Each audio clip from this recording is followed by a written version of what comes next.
Hi, in this video we are going to see how to change the drill bit on your Dremel tool. So the first thing you need to do is locate this little button here that will allow us to block the chuck. Now you need to find this thing, put it in there, and then comes this tightening bit that goes on top.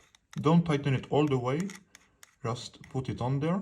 Now you should also have a little tool that will fit around this nut, or you can also use the little head from the Dremel that has also little metal edges there, so that it will also work as a tightening tool for the nut there. This needs to be on the tool. We'll take one of the tools. So for example, take this wire brush, slide it in there.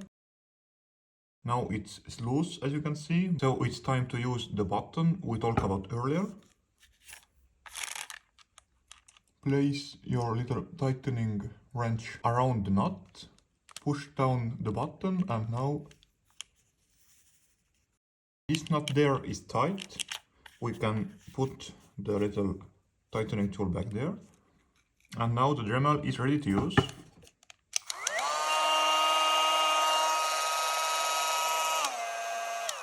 And just like that, you can change the tool head on your Dremel tool. I hope this video helped you. If that's the case, please leave a like and subscribe down below. Thank you for watching, and I will see you in the next one. Bye bye.